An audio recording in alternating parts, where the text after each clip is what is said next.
Hello, everybody, and thank you for tuning into the Liberty Report. With us today, we have Daniel McAdams, our co-host. Daniel, good to see you this morning. Good morning, Dr. Paul. How are you this Good. morning? I have a job for you. Uh-oh. Settle two wars going on. That's It looks like it's two wars at one time. Yeah. They wondered whether there'd be a trade war, and I think it's safe to say that there is, even though I think most people who understood Austrian economics realized that that was inevitable, just like they were Austrians who could understand why there would be bubbles and recessions and depressions. Now they have other reasons why there's moving into a depression. But the real reason, of course, is the manipulation by the Federal Reserve. So we have that war going on, but we have a hot war going on. Yeah.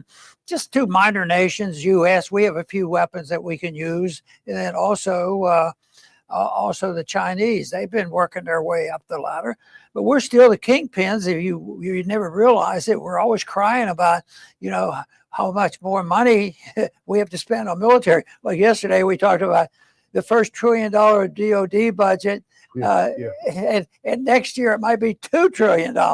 And yet that's way over. They're getting up in numbers. They can't even come to adding everything else that everybody else spent.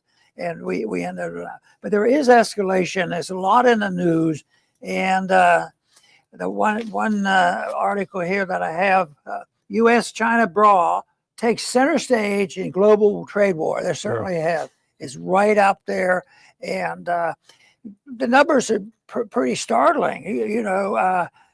We have a pretty significant, tariffs on China. Yeah. They're looking for trouble. Over 100%. Wow. I mean, that's nobody think, well, that's so silly, but it isn't.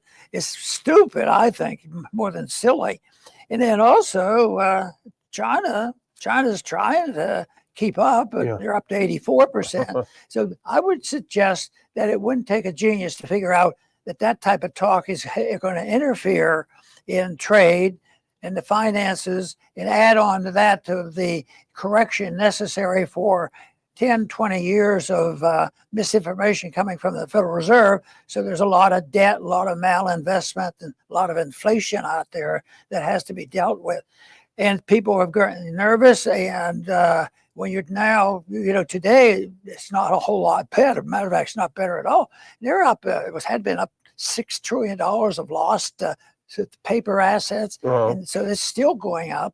And it's sort of strange, even with my attentiveness at the dollar gold ratio. And now it's $100, that went up $100 in one day.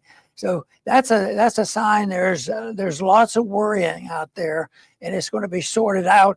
And I always look to believing that market forces eventually win out these fights. You can have a Fed messing up the economy, screwing around with the interest rates, causing weakness here and there, and then they always adapt. But eventually the markets rule, and they get out of control, and there's nothing the government can do. There are millions and millions of people participate in the market, and I think that's what we're seeing. A lot of people are giving up, not only for the economic managers we have, but I think internationally speaking, that the whole system is caving in.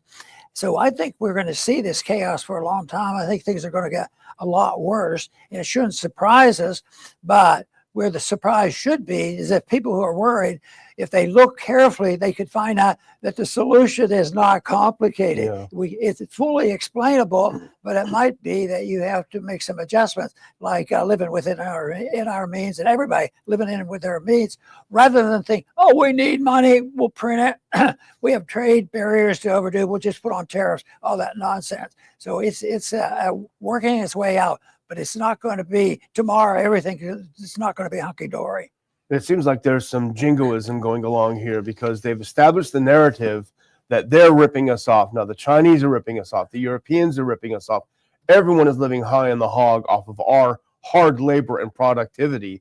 And I think it's, psychologically, a lot of people who support Trump are accepting that narrative, and they're actually cheering on this war because they like it. We're gonna get those dang Chinese once and for all. We're going to slap them some more tariffs, Seems to be the attitude.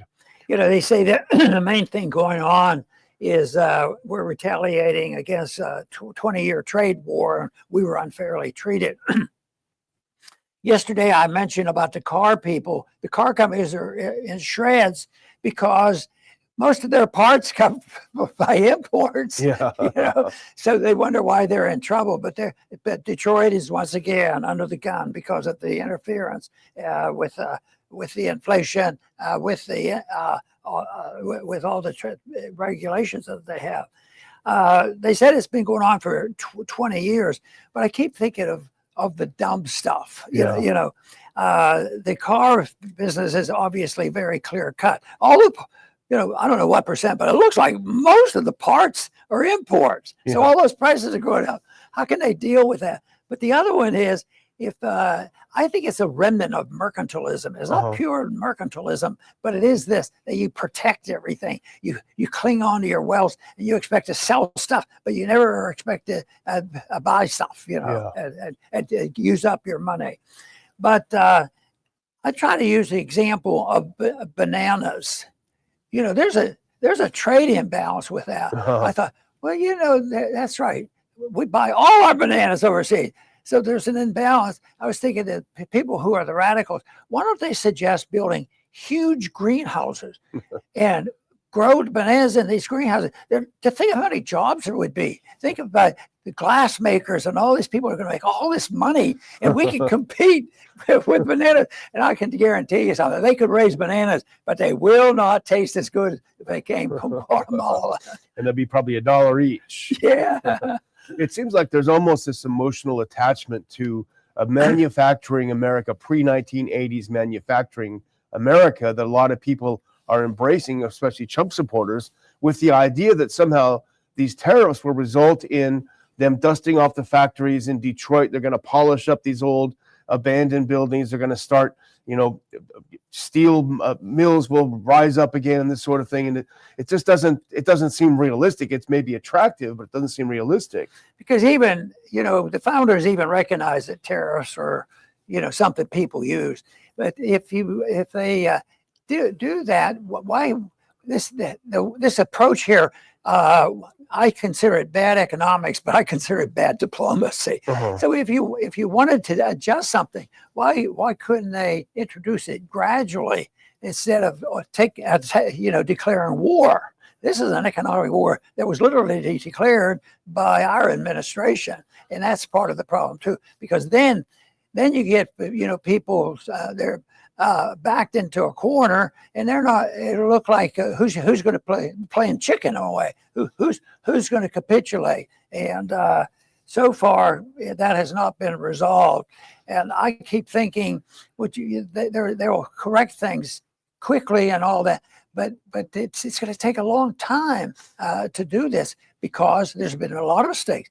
All the misdirected investments, all the investments because the interest rates are low, all because the prices were all screwed up. Well, all because we can't, have a defined unit of account, and all because we accepted globalism, as a certain amount of this, and then, of course, we took advantage of, and it's coming home to roost. We took advantage of the fact that we have been the richest country in the world. We had to and made it so that we had the reserve currency of the world, and we could throw our weight around. And it was great for a while, but I think it's coming to an end. And the other option, which is freedom, is not a complicated fact. You don't have to have a lot of managers of freedom. Just leave people alone, and they'll figure it out. Well, here are a couple of things that we're looking at. You sent this over this morning. If you put this up, this is the Wall Street Journal's take on it. U.S.-China brawl takes center stage in global trade war. 20-year trade imbalance between the two economies is at the center of Trump's tariff battle. And this is from the article. If you go to the next. Beijing threatened to, quote, fight to the end as President Trump was set early Wednesday morning to bring the total of the tariffs imposed on China in his second term to 104%, as you said, Dr. Paul, with both countries digging in for a protracted fight that lays bare the global economic fault line at the heart of the trade war.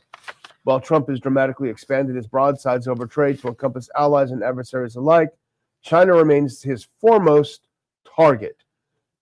This reflects not just the intensifying geopolitical rivalry, but also China's 20 years of growing trade surpluses with the U.S. that Trump has said have been ruinous for American jobs and industries. Now, the other article we looked at was from Zero Hedge, and they talked about a white paper that China put out yesterday, and I think you read about that. I go to the next clip because, and I won't read much from it, but here's sort of the summary of it. Trade wars produce no winners, and protectionism leads up a blind alley. The economic successes of both China and the U.S. presents shared opportunities rather than mutual threats.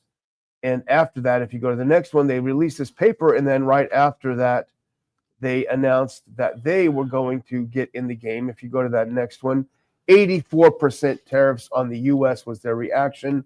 I think Trump was expecting that they wouldn't react, but in fact, they have. They've upped the ante now, 104 to 84. Yes. The amount that we import is tremendous, $400 billion in a year, and the tariffs are going to go up on that. So it's something that people don't realize how serious this is. And people keep saying, well, it has to be fair trade. We don't want this free trade. We want fair trade. Yeah. Well, who's going to define fair? Yeah. And if I think sometimes we take a position where we complain more than we should, and we should just go about our business. But we don't have enough sincere people that understand, nor do they want to use a free market, because you wouldn't have all the advantage of the deep state. Yeah. You wouldn't have the advantages of a monetary system that we have, where all you have to have are lobbyists, and they have a trick they play endlessly, and that is pass the real debt on to the people, the average people, because the inflation hurts middle class and the poor the most, and they argue for this case, and then they argue for the benefit of the very rich to get the money first when it still has more value to it. So this system has a lot of special interest, but it's always pretend, and you'll hear it now. Well, I think there was another proposal that they have to raise the minimum wage in order to do that. Well, the minimum wage hasn't kept up. Yeah. But that's not the answer to it. The answer is just don't stay out of the business of regulating all these prices and get rid of the taxes. Two things: get rid of the Fed and get rid of the IRS. I think and just let the people alone. I'll tell you what, the market would clean up this mess in a hurry. Yeah, the spokesman for the White House, Caroline Leavitt, she said yesterday, of course we can build iPhones in the U.S. We need to bring back the production and build them in the U.S. And that's probably true, but it strikes me, there's this sort of, sort of faux patriotic jingoism. Yes, you could do that, but then the iPhone would be, what, $2,000 or $3,000? What American is going to buy it for that price? And the quality I'd question the quality, because that's one of the things we hear all the time, just from hearsay, is that the American worker doesn't work as hard as some other people, and even though they flip them into the hoodlums that come in here and defy our laws and all this, but it's the people who really want to come here. They have a work ethic. The work ethic is much stronger by legalized immigrants who have come here just to work, because I've met a few coming here legally, and believe me, they will work hard and they will succeed. But that's not what we have. A lot of these people, figure that that they can get by, and if there's a downturn, we get a check, and if the government tells us that we have to stay in our house for 2 years because there's a virus out there, we'll send you more money. Yeah. It's terrible. Well, let's turn to our friend Peter Schiff, who, as you've said, is always very consistent and astute on this. I have a clip of him explaining, and actually it's a critique of China's response, which is slightly interesting. If we can first put it up and I'll read what he says, then we'll listen to what he says. Everyone says China was strong for retaliating against Trump's tariffs, but here's the truth. Tariffs hurt the country that imposes them. Retaliation made things worse from both sides. Smart move, do nothing. Trade wars aren't a strength.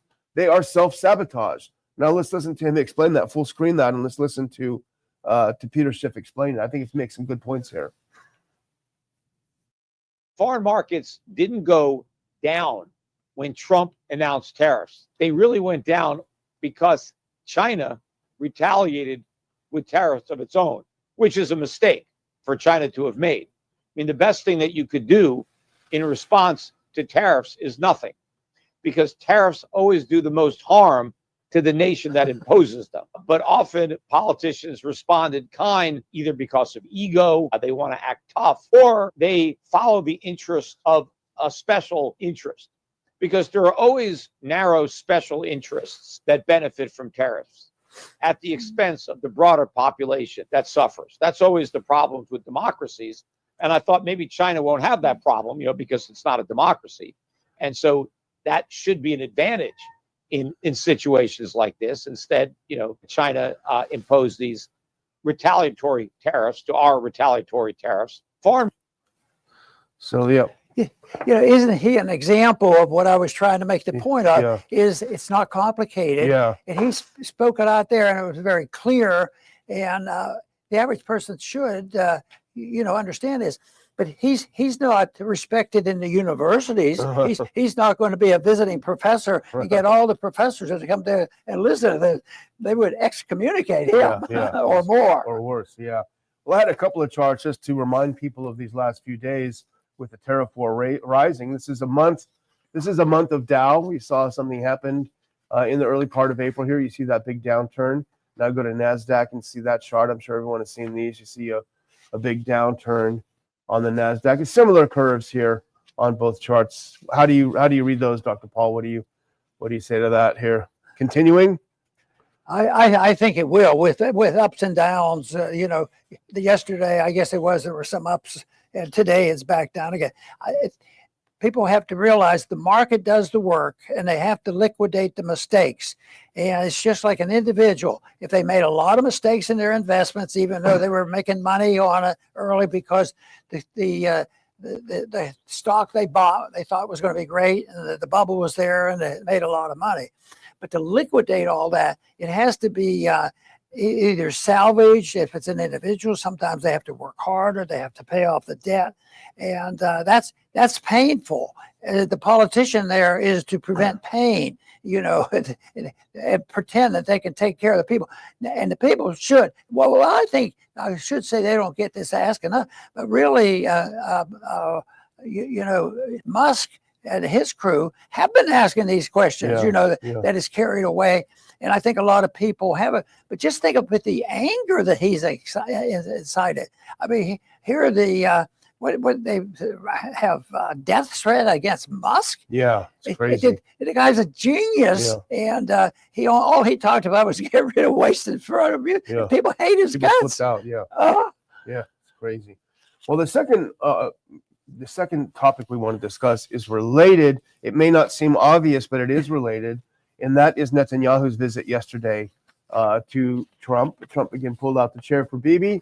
Netanyahu says Iran deal would work only if nuclear facilities are, quote, blown up. This is from Dave DeCamp, an anti-war Israeli Prime Minister Benjamin Netanyahu said on Tuesday that a U.S. diplomatic deal would work only if Tehran's nuclear facilities are blown up under the supervision of the U.S. Gee, thanks, Bibi. Terms that would be a non-starter in negotiations with Tehran. Of course. So here's what Netanyahu said. We agree that Iran will not have nuclear weapons. This can be done by agreement, but only if this agreement is Libyan style. They go in, blow up the installations, dismantle all the equipment under U.S. supervision, and carry it out by America. That would be good, he said in a video statement after meeting Trump. Libya, he wants a Libya model. Go to the next clip. This is what DeCamp wrote his same article. Netanyahu's mention of Libya refers to when former Libyan leader Muammar Gaddafi agreed to dismantle his nuclear weapons program in 2003. We remember that, Dr. Paul, and allowed inspectors in to verify the progress. Only 8 years later, in 2011, Gaddafi was brutally killed by U.S.-backed militants after a NATO airstrike hit his convoy amid a U.S.-NATO bombing campaign. One last sentence, Dr. Paul. President Trump previously criticized John Bolton, his former national security advisor, for suggesting a Libya-style model for disarming North Korea. He said, What would Bolton, one of the dumbest people in Washington, know? Wasn't he the person who so stupidly said on television, Libyan solution, when describing what the U.S. was going to do in North Korea? I've got plenty of other Bolton stupid stories, he said in 2020 in a tweet. So here we go. Netanyahu's openly saying we need the Libya option for Iran, i.e., essentially taking, de-weaponizing everything, taking every means they have of defending themselves, and then opening them up to what happened in Libya. Well, we have to be careful by using the word stupid. But what about suggesting that some of the decisions made recently with Yemen and what we do in foreign policy as unwise, to say the least? But if they were looking for a solution, why would common sense and people who are independent-minded treat both sides the same way? And but they look back at the Libya, and what was the reward? You don't trust people that come in like that. But maybe the real solution in the Middle East would be for everybody in the region give up nuclear weapons. Yeah. We're going to. I wonder if Netanyahu would entertain a debate on that. I don't think that would be a big seller there. But can you imagine, Trump has said on Saturday we're going to have direct negotiations with Iran. I haven't seen the Iranian side confirm that yet, but if that's what he's claiming, and actually he claimed it live, and I don't know if you saw it in a press conference with Netanyahu, and you can see Netanyahu's face sink, like he doesn't want that to happen. He doesn't want the U.S. to talk to Iran. He just wants us to bomb them. So how are you going to have negotiations when this is a starting point? We're going to blow up all your stuff. How's that sound? They're going to say, oh, okay, that sounds all right. Yeah, but it has to be more than just our group of people who look at the foreign policy and all the way we do, and then look back and just compare, the speeches given. I'm going to have stop wars and not start any new ones. Yeah. Well, he's still looking for a real stoppage because nobody totally stops. We stop when we have enough CIA agents running the show, and we remain there. I mean, like have we really left Iraq? And these countries were very much involved. We're still very much involved in Syria, and even though I think the pretense is that he's going to be able to, bring everlasting peace to Ukraine. Well, that's not going to happen, I don't think. But it would be great if he could. But and then at the same time, the inconsistency that bothers a lot of people is this stuff in Yemen. Yeah. And when you read the stories and the children, I mean, where is their heart? Yeah. Well, the whole approach to Russia and Ukraine is unrealistic. The U.S. is saying, okay, both you guys, unilateral ceasefire, both of you guys. Well, Russia's winning the war, and it says, well, we still have issues. The reason why we started the war haven't been addressed. No, you guys just supposed to stop shooting. That's like I was on a show last week where I said that's like you're in the fourth quarter and you're up by 30 points, and they say, why don't we just call it here and we call it a tie? It doesn't work that way. That's not how the game works, whether you like it or not. But then the question go back to what the controversy is. Yeah, but Russia started all this. It all was Russia's fault. And we had agreements and they broke the agreements, and they won't look at the responsibility of NATO and the United States. How many weapons were used, to kill a lot of different people, Ukrainians, Russians, and all that. The money came out of the pockets of the American people. Yeah.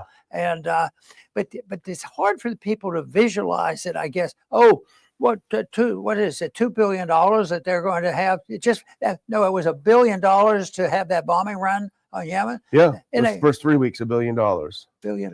Yeah, just gone with the wind. Well, on the same topic, if I can put up that next clip.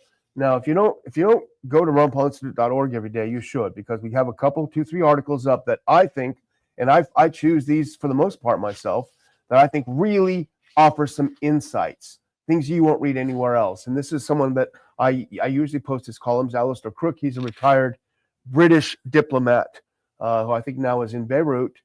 He wrote a great piece that we put up called Break a Leg, That Old Mafia Warning. Trump has threatened Iran over an ultimatum that likely cannot be met. And the point of this, Dr. Paul, and he cites our friend Doug McGregor at the beginning, that it reminds Doug of 2014. When Austria-Hungary gave Serbia an ultimatum, 10 points you must agree on, they agreed on the 9th, but they couldn't agree on the 10th. So Austria-Hungary declared war, which became World War I. And that's what he's saying is being set up. Now go to the next one. I did not know about this, or it had not been on my radar, and I'm grateful to Alistair for pointing this out. On 4 February, shortly after his inauguration, President Trump signed a National Security Presidential Memorandum, NSPM, that is to say, a legally binding directive requiring government agencies to carry out the specified actions precisely. Now listen to this. The demands are that Iran should be denied a nuclear weapon, denied intercontinental missiles, and denied as well other asymmetric and conventional weapons capabilities. All of these demands go beyond the Non-Proliferation Treaty and beyond the existing JCPOA, quote, the Iran deal. So essentially, what he's saying is it's not enough to not have nuclear weapons. You can't have missiles. You can't have other weapons. Essentially, you have to disarm. And if you go to the next one, this is what Alistair writes. These present demands, which are beyond anything before regarding Iran, also run counter to the 25 March 2025 assessment, annual U.S. intelligence threat assessment, that Iran is not building a nuclear weapon, an assessment that has been effectively disregarded. We're not building it. The CIA says you're not building it. And the Trump administration, Netanyahu screaming in his ear, says, doesn't matter, you have to disarm, completely disarm. Who would do that? What country would do that? You know, I mean, that's it can get pretty discouraging. Hoping eyes would be open, but yet that's still our job. We have to try, because the ability for the other side to control a scenario and explain this to the average person. And we have to realize the average person probably doesn't have an intense interest. They're trying to figure out how they're going to pay their bills, because they don't realize it, but they should, because it's related to their cost of living and their food prices going up. All of this stuff is, and but it's whatever they can get away with, they do it. And I can hear the neocons' voices in Trump's ear, because what this looks like, and Alistair Crook writes about it, it looks like a twofer. There's really a lot of pressure to finish off the Iranian regime. They've already finished off Syria and Lebanon. Finish off the Iranian regime, so that these Israelis can pursue their implementation of the Greater Israel Plan, which is what they want. And Trump's in for it. He even said we got to kick the people out of Gaza.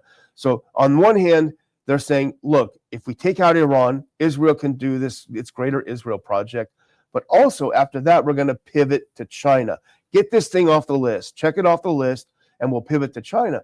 And Crook brings up an interesting point. If you can go to that next one, which on the other hand, if you go to that for a second, if they all kinds of goes together, and it reminded me, which on the other hand will enable Trump to pursue a long overdue grand pivot to China. And China is energy vulnerable. Regime change in Tehran would be a calamity from the Chinese perspective. So the neocons are telling Trump, look, take out Iran, Israel will be happy, China will be wrong-footed, it will be go to the next one and skip it, go to the last one, second to last one, cakewalk. It will be a cakewalk. Remember this, Dr. Paul Ken Edelman in February 13th, 2002. Cakewalk, that's what the neocons all said. And you go to the next one, this is what he said in his article in the Washington Post. I believe demolishing Hussein's military power and liberating Iraq will be a cakewalk. Let me give a simple, responsible reasons. One, it was a cakewalk last time. Two, they become much weaker. That's what they're saying about Iran, by the way. Three, we become much stronger. And four, now we're playing for keeps. They have the same playbook, Dr. Paul, that they're using with Iran that neocons do. You know, when you were using an analogy about 1914 and how things get motivated and it ends up very badly, I was thinking, Jefferson said that the revolutions, and he was, paraphrasing what he was saying. He said, it looks like the nature of people means that you'll have to have a revolution about every 20 years to restate what you believe in. And that was a bit of realism, I think, that he was expressing there. Maybe on this international stuff, to start the really big ones, they happen every 100 years. Yeah, maybe. Who knows? 2814. Well, we'll see what happens. I'm going to close out by thanking everyone for watching the show and asking you again to please, I'm doing it right now, hit that thumbs up, hit that like, so that we can get a broader reach. Over to you, Dr. Paul. Very good. I want to thank our viewers for tuning in today, because there's lots of things going on, and there's a dual war going on. There's an economic war with tariffs involved. There's also this hot war going on that we participate in and finance most of it all. And it's up to the American people to wake up and tell their members of Congress, what they ought not to be doing. And it's huge, it's difficult, and it's because there's a lot of control of the media, and it's hard to get the message out. But the people are waking up. I think that Elon Musk has done some help for identifying so many dumb, horrible things that our government does, that maybe the people will wake up, and enough is enough. If the people don't wake up and they don't vote this stuff down and don't throw out the politicians voting for all this and fighting all these wars, the market will do it. Empires end. The Soviet system didn't want to end, but they were bankrupt because they had a stupid system. So communism doesn't work. Well, the system we have now really doesn't work well either. And it's exaggerated interventionism that makes a difference, where it's a pretend fair system, but no, it's a pretend system that hides the special interests who really run the country. The deep state has to be recognized. I want to thank everybody for tuning in today to the Liberty Report. Please come back soon.